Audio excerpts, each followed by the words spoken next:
Iki cerita-cerita sing gampang-gampang wis. Nah sampean kepengen paham yang Gus Warga ora rasane. Kok angel temen nerang. Pokoke ning swarga iku kepenak napa? Kepenak. Tapi sama nak terang lagi swarga niku wis pokoke swarga. Wis ora usah bayang nang Gus Warga. Dimulai sakniki.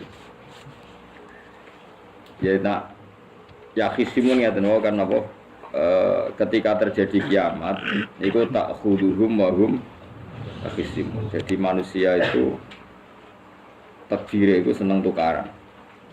Karena tadi sengketa yang mari tukaran, pendapat baik yang masih nyari yang terbaik, sama-sama kebenaran nyari yang paling benar. Karena manusia itu dari awal kurang penggawean. Jadi barang apik cek diperdebatno dengan yang luwih napa? Apik. Sehingga bayangane pangeran niku soben nak kiamat kapan saja terjadi ku wong lagi sibuk para padu, lagi sibuk gegeran. Wis iku mesti. Karena tadi manusia niku mun watak dasare niku konflik. Ya tadi misalnya pengurus masjid bahkan mungkin organisasi-organisasi perdamaian itu pas rapat ya tukaran. Padahal organisasi ini perdamaian. Ya tapi pas rapat lalu solusinya apa? Solusinya begini sih, tok debat gini. Padahal napa? Organisasi napa? Perdamaian, tapi ya tetap tukaran. Asal cek manusia itu tukaran. Uniknya lagi manusia itu kalau ingin damai juga harus punya alat untuk tukaran. Nah orang ya tidak. Lalu kalau nanti ngaji kitab dalam salah satu kitab ada makalah gini. Idza arad ta'asulha fasta'id dalil harbi. Kalau kamu ingin damai, maka siapkan alat perang sebanyak mungkin. Karena logikanya gini ya, kalau misalnya ada bajingan atau penjahat, dia punya bom, punya pedang, terus kamu sebagai orang soleh tidak punya apa-apa, bisa nggak bergening perdamaian? Kan nggak bisa. Mereka terpaksa damai karena kamu punya senjata yang Jadi kalau musuh kamu punya nuklir, terus kayak nggak punya apa-apa, ayo damai wae. Kamu kan rugi damai. Wong tak bom kena kok damai barang kan itu. Makanya kamu harus punya senjata yang imbang. Makanya dalam tafsir-tafsir itu diterangkan ketika Allah menyuruh kita wa'iddu lahum mastata'tum min quwwati wa min ribatil khaili turhibuna bi aduwwa. Kamu umat Islam harus menyediakan alat perang sebanyak mungkin. Itu bukan berarti Allah menyuruh umat Islam perang terus mboten. Dalam keadaan dunia yang banyak gesekan seperti ini, orang itu bisa damai justru kalau sama-sama punya senjata. Dan itu teori itu dipakai seluruh dunia. Segamane cara sing didelok wong akeh sing ora jare. Misalnya Amerika kan terkenal dikjaya, Korea Utara ben dirgani Amerika kudu gawe senjata sebanyak-banyaknya.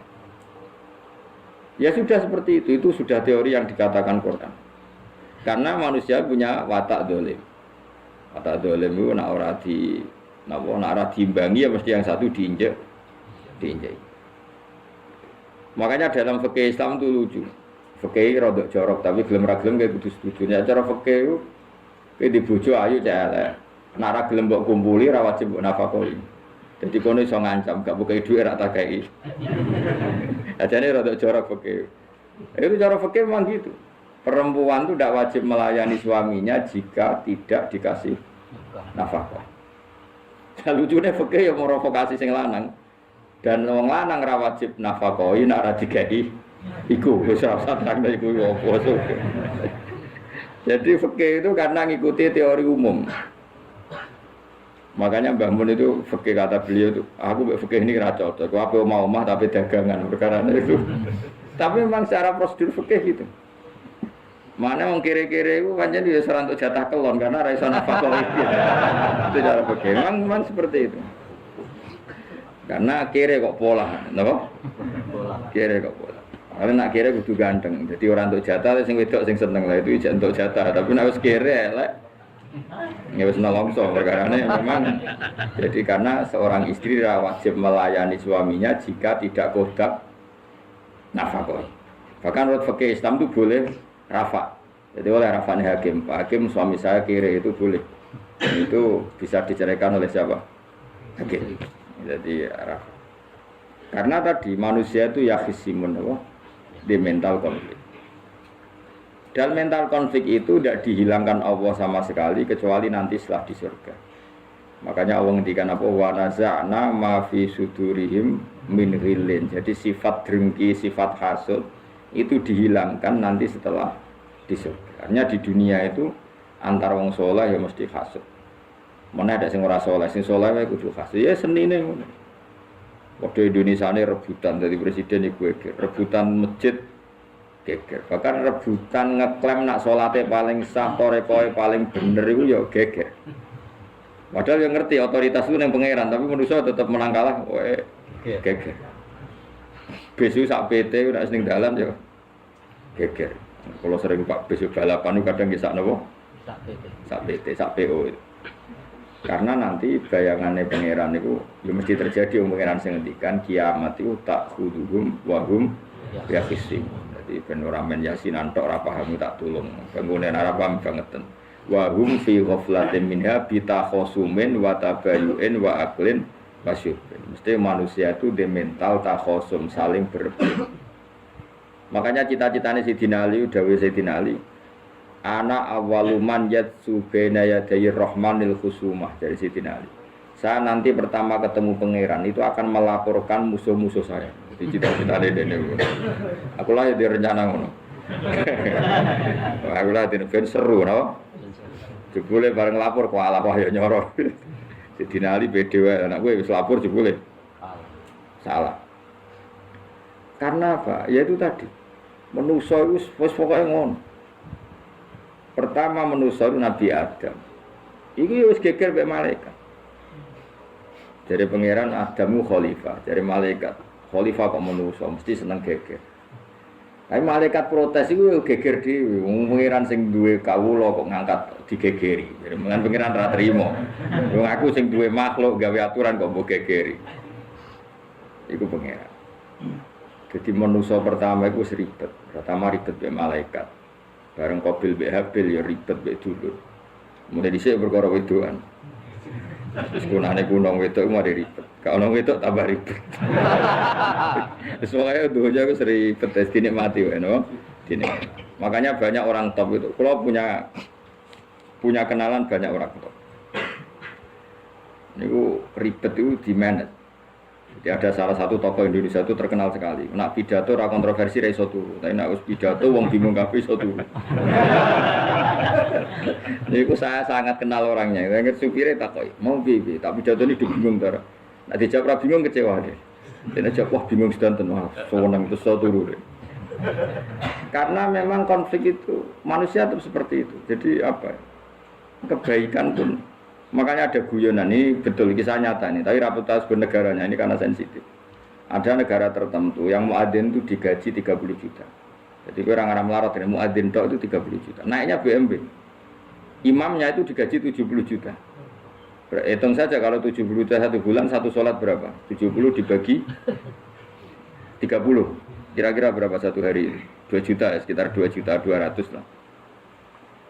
Enggak kayak Indonesia, imamnya fakir-fakir terus muadzinnya fakir-fakir. Dikira itu satu prestasi negara itu karena mengapresiasi, menghormati muadzin dan imam. Jebule sing kiai Indonesia aja penak, madheman ke salat terus. Maksudnya lah madheman ke salat terus gak ono gajine. Akhirnya kecewa. Semenjak itu ora berani cerita prestasi negara itu pada Indonesia. Daya dia itu bangga negaranya itu menghormati imam sampai digaji muadzin digaji. Dikirakan Indonesia dinya. Imam Indonesia kan fakir-fakir, kadang wis padasan elek imam dhewe koma dhewe. Macam-macam. Nah. Tapi dekne gak ngerti nek Indonesia ku pinter tukaran, pinter debat. Oh, berarti ke sholat terus itu perkara ono gajine itu. Makanya imam di sana sergap-sergap karena kalau nggak ngimami dipotong gaji. Semenjak itu negara itu nggak pernah cerita prestasinya negaranya mengelola imam. Nah itu dunia-dunia mari geger. Saya sering debat sama banyak kiai karena itu. Gue setuju di masjid imami digaji sama ndak. Misalnya saya partai ikhlas, setuju ndak biar imami itu ikhlas. Ada yang partai realistis, mereka kan punya keluarga harus digaji dong. Kalau enggak kasihan. Partai realistis versus partai ikhlas. Menang mana coba? Menurut hukumnya Allah mungkin menang ikhlas, tapi partai realistis, mosok wong kok ngimami tok ra entuk gaji. Artinya apa? Dalam kebenaran saja bisa diperdebatkan, apalagi barang bener mbek batil. Karena manusia itu punya mental waktu ya fisik. Ya sudah seperti itu. Makanya nanti benar-benar gak ada konflik itu di akhir. Ngan akhir imam gak bangga. Surga imami masane hebat nih, boleh mergo digaji. Nanti man ke sholat terus ngono gaji ini. Akhirnya sholatnya orang Indonesia itu luar biasa. Imam-imam Indonesia tanpa gaji kok. Ya resikonya kadang mutung, itu kan gak masalah. Tapi ya gak masalah lah, tapi tetap ikhlas dibangun apa? Gaji. Karena kalau nu bingung saya, hafid mulai digaji, ustadz digaji, kalau bingung cerita koi, berkali-kali beberapa pemprov kan ingin mengapresiasi hafid dapat insentif terus ustadz, kalau cerita koi, jenengan termasuk yang setuju apa enggak? Muni setuju, kok didik uang kedonyan, muni ras setuju hafid betul duit kok ora oleh, aku mending ini, wong alim raiso mikir dunia, mending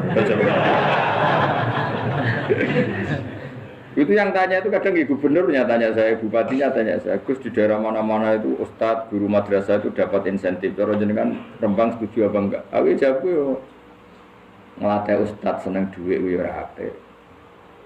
Nentang ustadz untuk rezeki ku yo ora apik. Ustadz fakir yo akeh tenan. Nah, gua kan wong keramat, gak mati masalah cara orang untuk gaji. Tapi kan tidak semua orang keramat. Kalau wong keramat untuk gaji tetap gagal. Tapi rata-rata ustaz kan tidak keramat. Gak keramat, bujune cerewet. Saya kumpul mertua. Ndak, kalau sampean misalnya jadi, ndak ini cerita wakisimun. Seman setuju enggak kalau ada hafid itu dapat insentif? Ayo, ngaco. Setuju ora? Loh, setuju hafid. Terus kowe senang hafid itu di mental materialistik. Setuju tak? Ya. Terus kita setuju hafid radhi duit. Kemudian dia angel, jadi ngurusi aku. Jadi memang kebaikan saja bisa diperdebatkan. Makanya dulu kalau ulama, makanya ijtihad itu penting. Ulama dulu itu kalau gejolak-gejolakan itu dalam hal yang tidak mujma'alah ya, tentu dalam hal yang tidak apa mujma'alah. Itu gejolak-gejolakannya itu nggak pernah selesai. Karena memang sesuatu itu pasti mirip ke sana, mirip kemari. Makanya disebut ra'yuna shawabun yahtamilul khata' wa ra'yuka khata'un yahtamilus shawab. Pendapat saya itu taruhannya benar dulu tapi ya mungkin salah, tapi pendapat Anda salah tapi mungkin benar. Karena mirip-mirip. Misalnya zaman sahabat itu sudah jadi perdebatan gini.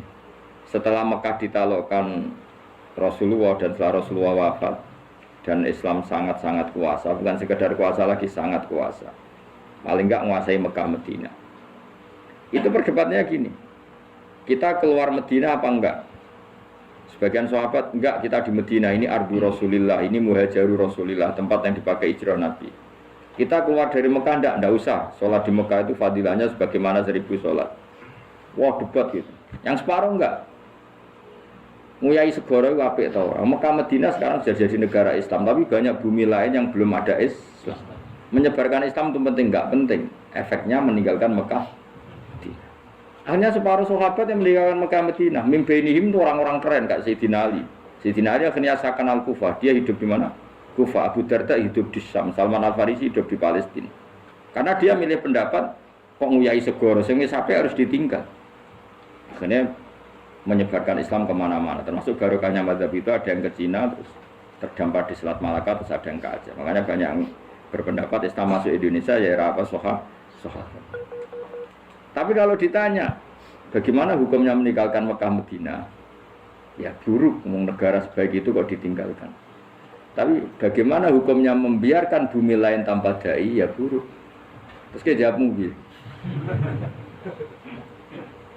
Jadi dalam kebaikan saja ada perdebatan. Kayak gue yang misalnya, dia hukumnya dolan mbek kanca traktir ya apik. Dia hukumnya nraktir kanca nganggo jatah belanjane bojo. Elek. Akhirnya jare lanang-lanang jono dhewe wis ono jatah bojo atau jatah Konco karena duitmu cukup nak ora. Ya itu udah semua manusia itu wahum yakhisi. Makanya sampean kalau beda pendapat itu sing biasa wae. Coba wong saiki beda pendapat geger. Beda pendapat itu sudah fitrah. Enggak mungkin lah. Kita ada beda pendapat itu tidak mungkin. Di kampung-kampung kalau ada masjid speaker di mana-mana saya sering ditanya. Wadah yang bagus. Kandani nak adzan juga banter-banter, mengerameni tonggo. Nak niat sholat ora usah adzan nek teko. Sing sitok. Sing sitok, yo ora kudu banter ben siar. Sing sitok. Mau sedemen dipisoi tok, mergo sing ora seneng malah mau misoi tok. Sing wis seneng tanpa adzan pun yo tanpa adzan rame-rame maksudnya wis salat ke milih ndi. Dulu tuh perdebatannya gitu. Abu Bakar nak wiridan ning masjid wirih banget. Selirih-lirihnya. Umar nak wiridan biar, tapi ranggusan sistem, tapi banter, tapi sengramain lah intinya sengramain. Ketika Abu Bakar ditanya Rasulullah ya Abu Bakrin kenapa kamu melirihkan suara? Jadi saya itu malu sama Allah. Dia itu zat maha mendengar. Jadi saya mengeraskan suara itu malu. Kayak pangeran butuh suara keras. Umar ditanya, kenapa kamu terlalu keras? Jadi Umar jawabannya sederhana, betul-betul ngantuk. Makanya nggak ada satupun ulama yang mengatakan Umar itu afdhalu min Abi Bakar. Mungkin jawabannya itu kadang sederhana banget. Malahnya ijma' ahli sunnah itu Abu Bakar afdhalu min Umar. Kalau nak jual jawabannya kok sederhana ngantuk. Padahal jawabannya Abu Bakar, kalau nu izin kalian pangeran yang maha pendengar kok banter-banter. Rasulullah dalam banyak hal ya gitu, ketika banyak masalah itu sahabat dongo banter-banter. Nabi duka, innakum latatuna as-somma. Kamu tidak berdoa sama zat sing budak. Maka kamu enggak usah banter-banter. Jadi andaikan ada istighosa pakai sound system banter-banter itu ya perlu dipertanyakan. Yang pengiran wis krungu gegere ngono lho kok. Tapi misalnya mazhab itu kamu pakai terus ada pertanyaan, dangdutan saja banter. Kenapa kalimat thayyibah tidak boleh banter? Masalah mana? Ya asal ijek dunia itu masalah. Kemilah dia. Ini cerita saja. Kalau manusia itu istighosah jaluk tolong sama pangeran kan? Pangeran sudah dengar tanpa sound system apa enggak? Kenapa banter-banter?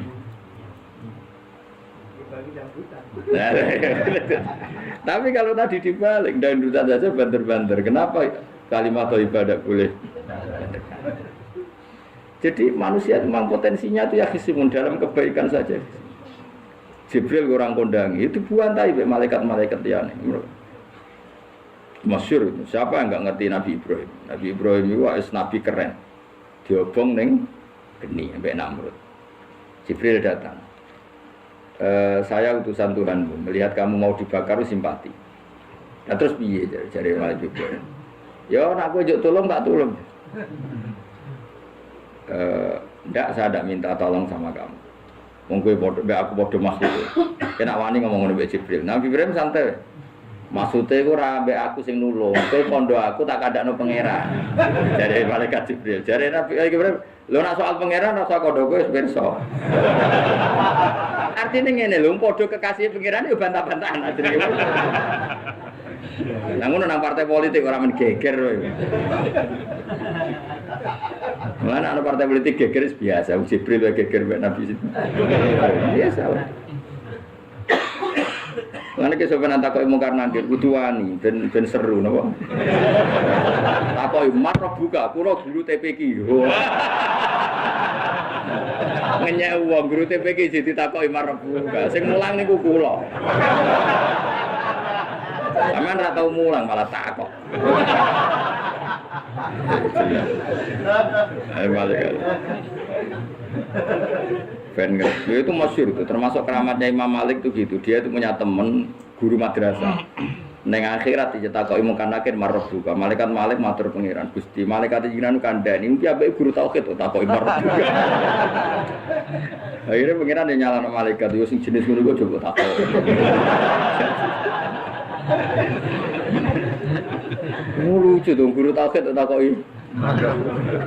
Sesuai kajian Nabi bisa takoki waman Nabi uga. Malah perkara. Kanjeng Nabi Muhammad terus takoki Waman. Ya tapi pun Nabi malah takoki Waman. Makanya menurut pendapatnya ulama-ulama itu pertanyaan mungkar nakir itu tidak bisa digeneralisir. Tidak semua orang alami itu.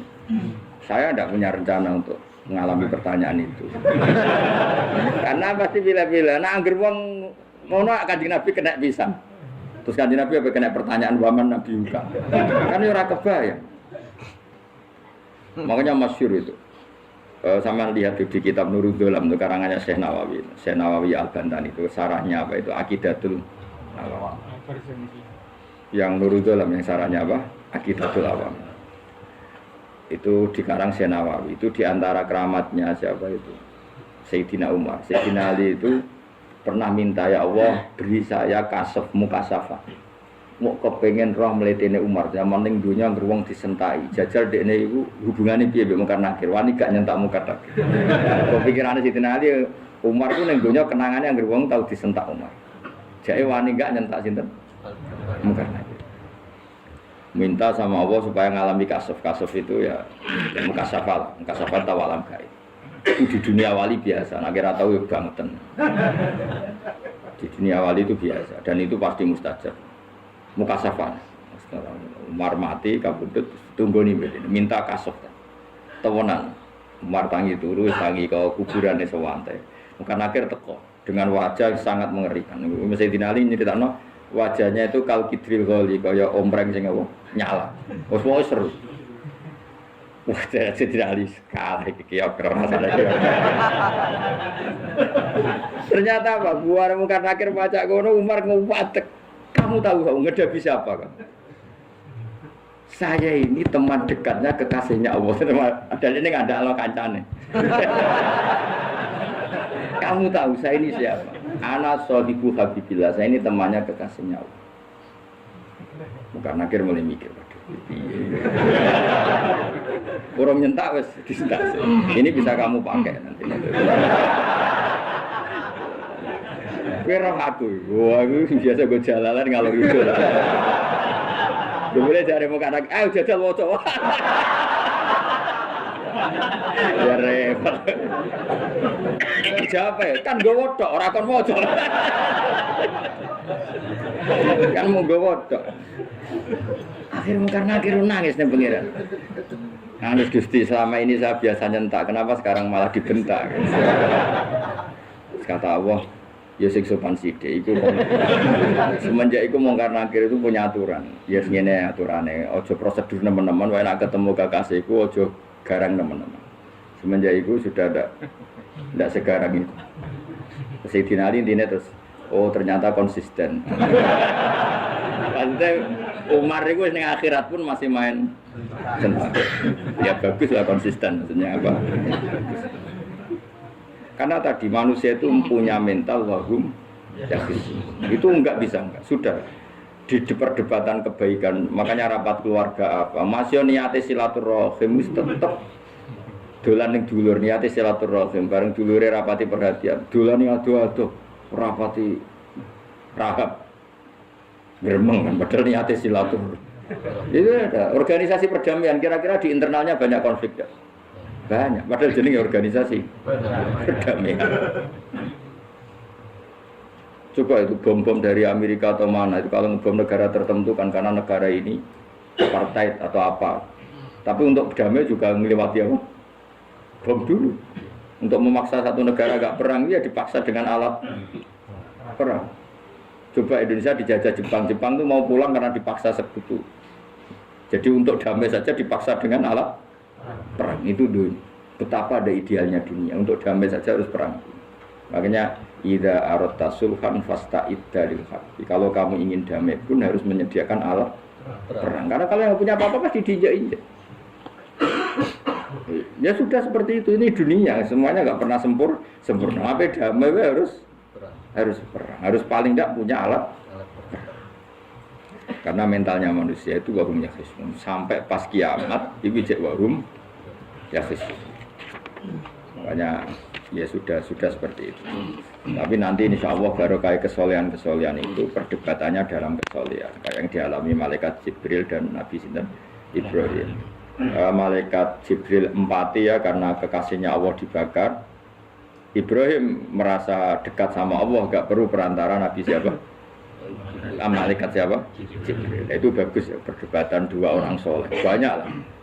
Rasulullah dengan Jibril ya sering kadang-kadang debat, tapi perdebatan orang-orang soleh itu memang luar biasa. Coba debat di Indonesia bagi negara sebelah sisi itu, wah negara kami imam masjid itu digaji gini-gini. Niate pokrol juga jadi ke Indonesia, madekman ke sholat terus dan gaji ini. Akhirnya kan, ya malu tuh. Ternyata sholatnya terus itu karena apa? Gaji. Orang Indonesia tetap sholat tanpa gaji, tapi gerbangnya jalan terus. Loh iya, saya sebagai kiai itu sering bingung kalau ditanya gitu. Saya sering kenal bupati, gubernur. Kalau sering tanya, saya itu ingin mengkhidmati agama di Jawa Tengah atau Jawa Timur, ingin ngasih insentif sama guru Madin. Saya sebagai kiai kan juga bingung, muni setuju didik uang material, muni rasa setuju, mosok ustaz tapi untuk rezeki kok ditentang. Nah gue jenis setuju apa menolak? Ya Mustafa yang khusus yang setuju. Terus bosan dia nabi melarat.